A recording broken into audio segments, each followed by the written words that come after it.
l'accompagnement et l'appui de Madame le ministre, du ministère du Plan et du Développement, qui, je dirais par obligation, accompagne les collectivités territoriales dans la mise en place de leur politique de développement local. En effet, depuis l'avènement du président Alassane Ouattara au pouvoir, il a eu une véritable refonte de la politique de décentralisation. Cette politique de décentralisation s'est traduite dans les faits par la création des entités territoriales, 2 au total. Les collectivités territoriales qui sont les communes et les régions, et une entité territoriale de type particulier appelée district autonome. Les districts autonomes, il y en a 14 et au moins un district regorge au moins 2 régions.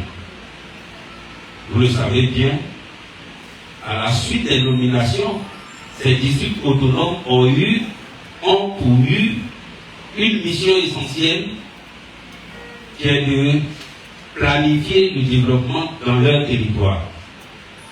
Et cette politique d'aménagement se fait à travers des instruments. Donc chaque région a un instrument qu'on appelle outil de planification. Le district autonome a un outil de planification qu'on appelle le schéma directeur d'aménagement du développement du district autonome. Il y a aussi un élément qui fait partie des missions essentielles des districts autonomes, qui est l'établissement des livres blancs. Au niveau région, la région a un instrument, 2, plan stratégique de développement et schéma régional d'aménagement du territoire. Au niveau communal, il y a les plans stratégiques et il y a le schéma aussi de développement de la commune. On va jusqu'à l'échelon le plus bas au village. Dans chaque village, le président Alassane Ouattara nous demande que chaque village ait son plan de développement local. Alors, aujourd'hui, nous sommes réunis, nous sommes à une étape essentielle du district autonome du Denguélé, qui depuis leur création, sur les 14, le district de Denguélé prend l'engagement à travers monsieur le ministre gouverneur ici, de mettre en place son instrument. Parce que si tu n'as pas d'instrument, comment tu planifies ton développement? Comment tu fais en sorte qu'il y ait une certaine équité dans le développement socio-économique de ton territoire? Monsieur le ministre n'a pas voulu se faire attendre et est le 2e district des 14 à lancer l'élaboration de son schéma. Je crois que ça aussi c'est un effort, parce que il faut saluer cela parce que c'est pas évident. Vous savez que le problème économique, la programmation budgétaire fait que les entités ont du mal à pouvoir décoller automatiquement. Mais il faut bien le faire. C'est pour ça que je voudrais qu'on salue l'initiative du ministre gouverneur. Alors le schéma, tout à l'heure à ma suite, les techniciens du BNET vont vous expliquer effectivement. Le schéma c'est d'abord quoi? Même si je vous ai dit que c'est un instrument, un outil de planification locale, et ils vont vous dire comment on élabore un schéma. Et moi je viens vous dire que dans la structuration, le ministère du Plan a pour rôle de dire comment on élabore un schéma, de suivre l'élaboration d'un schéma. Et c'est ce que le ministère du Plan fait auprès de toutes les collectivités dont je viens de parler ici. C'est ça notre présence. Nous accompagnons le BNET, nous suivons le BNET, la méthodologie telle que c'est tracée, validée par la primature, c'est cette méthodologie que vous allez suivre. C'est un document essentiel pour le territoire. Quand je dis territoire, vous êtes bien d'accord que sur le territoire, il y a l'environnement physique. a les ressources naturelles. Et ce qui est essentiel, c'est l'homme qui est au centre de ce territoire. Parce que toutes nos activités, l'activité humaine, c'est ça qui conditionne le développement. Sans réflexion, on ne peut pas penser le développement. On fait l'outil pour que vous puissiez savoir à quel moment on doit mettre en place tel investissement et en tel lieu.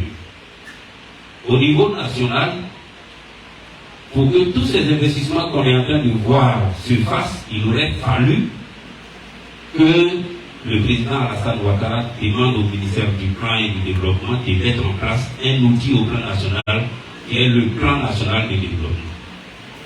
Et donc, votre schéma aussi va aboutir sur un plan de développement du territoire du district autonome.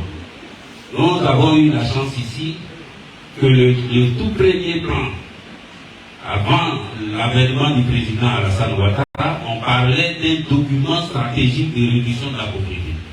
Le président a dit, voyons ça autrement. On le traduit en plan national de développement. Et nous avons eu la chance, le maire de Samatikida ici est le père des deux premiers plans nationaux de développement.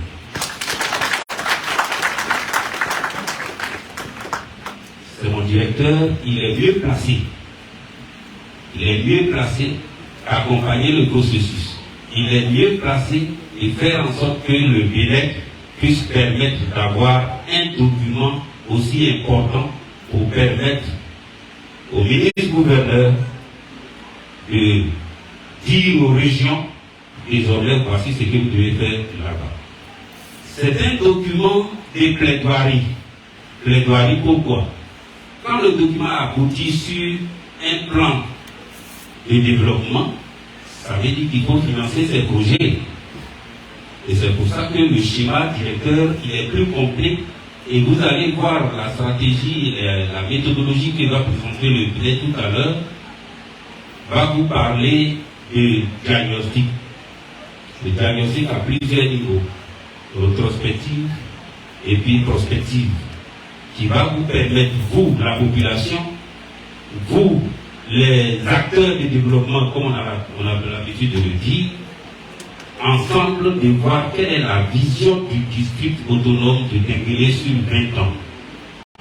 La Côte d'Ivoire aussi a un document stratégique qui permet d'avoir la vision de la Côte d'Ivoire. C'est sur ça que tout ce qu'on fait en Côte d'Ivoire ne reste pas là. Une étude de 2040, étude nationale prospective 2040, a traduit la vision de la Côte d'Ivoire jusqu'en 2040. Et les documents qui vont élaborer ici tiendra compte de cette vision-là. Ce document tiendra compte de ce qu'on est en train de réaliser, le ministère du Plan est en train de réaliser le schéma national d'aménagement du territoire de Côte d'Ivoire. Donc, ce n'est pas un document inventé, ce n'est pas un outil inventé, bien au contraire, le ministre-gouverneur a pris l'engagement sur ça pour dire, si on veut attendre l'argent, à quel moment on va avoir ces instruments, à quel moment on va faire un développement équilibré pour réduction de la popularité et mon peuple de Denguélé. Donc voici combien de fois le ministre nous envoie venir vous dire, dès que c'est enclenché, parce qu'il y a le processus. Le premier processus est d'écrire le projet. Le district autonome de Denguélé a déjà son projet de schéma. Deuxième processus, c'est de mettre en place les organes de pilotage. Ensuite, il faut recruter le cabinet. On est déjà à la phase de recrutement du cabinet parce que le BNEC, comme vous le savez, il n'y a pas mieux en Côte d'Ivoire depuis très longtemps pour penser le développement. Donc le BNEC est déjà recruté. Maintenant, quand le BNEC est déjà recruté, avant de commencer à travailler, puisque le BNEC va venir investir tout le territoire du district autonome, il va falloir vous informer, il va falloir vous sensibiliser, il va falloir venir vous dire que c'est un document, c'est vous, c'est votre disponibilité, c'est votre apport. Apport, il y a plusieurs études qui ont été menées ici. Il y a plusieurs études. Depuis que nous avons commencé la tournée, nous avons vu dans chaque département un condensé des documents sur les projets de développement dans chaque département. Ça, c'est un premier élément que le BNED va s'y inspirer. Il y a d'autres études que le ministère du Plan a déjà menées, les pôles économiques de compétitivité, qui ont regroupé la Côte d'Ivoire en 4 réalités économiques. Ça aussi, c'est des documents qui permettent d'avoir quels sont les projets appropriés dans le district autonome du Denguélé. En plus de ça, va s'ajouter ce que vous-même vous allez dire. Quelle est votre préoccupation? Et le schéma directeur va encore plus loin pour toucher un élément très capital, un élément qui influence le développement à tout niveau, sur nous-mêmes, c'est l'environnement. L'environnement. Et vous voyez, quand il y a une parle, moi aussi, qu'il y ait une culture qui se fait, je dis n'importe quoi, dans le mois de mars, aujourd'hui, nos braves agriculteurs tendent encore. Est-ce que je pourrais cultiver dans le mois de mars? Parce qu'on sent que la pluviométrie la change maintenant. C'est ça aussi le changement climatique. Et ce document doit pouvoir prendre en compte le problème du changement climatique qui influence notre vie, qui influence notre façon de penser, donc qui influence le développement. On ne pourra jamais. Et d'ailleurs, la Banque mondiale le dit. Ici, demain, pour accompagner le développement quelque part, il faut que la Banque mondiale voie qu'il a été pris en compte le problème du réchauffement climatique. Si ce n'est pas ça, à partir de janvier de l'année à venir 2024, la Banque mondiale ne nous soutiendra plus. D'où l'intérêt, je vous dis, on a encore une chance dans le district du Denguélé que monsieur le ministre gouverneur a vu en tant qu'agent de développement et a demandé que son schéma soit verdi, que son schéma prenne en compte le problème environnemental. Une autre opportunité, c'est que vous avez encore une de vos sœurs, une de vos filles, qui siège aux instances mondiales du Fonds de l'environnement, qui, elle aussi, qui plus est vice-gouverneur du district autonome de Denguélé, mieux placé pour vous dire véritablement quels sont les fonds qu'elle a captés, qu'elle a mobilisés pour le district autonome de Denguélé. Et si jamais le plan, le schéma, ne tient pas compte de cet environnement, comment est-ce qu'on peut bénéficier de ça pour financer les investissements de développement dans le Denguélé? Donc voici un aspect très capital, parce qu'il faut voir, on va penser que non, ici c'est la sécheresse. Ici c'est la sécheresse, et on peut faire une reforestation. Le sens de la forêt, c'est de capter un environnement pour transpirer afin qu'il pleuve. Les gens le font, probablement on ne peut pas le faire. Et je crois qu'il y a un projet similaire ici sur la reforestation des alentours des cours d'eau. Tous ces projets sont venus, sont financés par le FEM à travers Mme Salimata, vice-gouverneur. Donc, je m'arrête là pour dire que le district autonome de Denguélé est à sa 3e phase de lancement. Dès qu'on finit cette opération, on rentre dans la phase opérationnelle. Et c'est ce que le BNED va venir vous dire. Et cette phase opérationnelle, vous êtes l'acteur principal. Parce que les acteurs du développement, tout à l'heure on parle de l'État. L'État c'est le vice-gouverneur, le district autonome. L'État c'est les régions. L'État c'est les communes. L'État c'est les sous-préfectures pour le niveau local, le niveau rural. Ça c'est un acteur principal. L'État dit voici ce qu'on va faire. Le district autonome est en train de faire.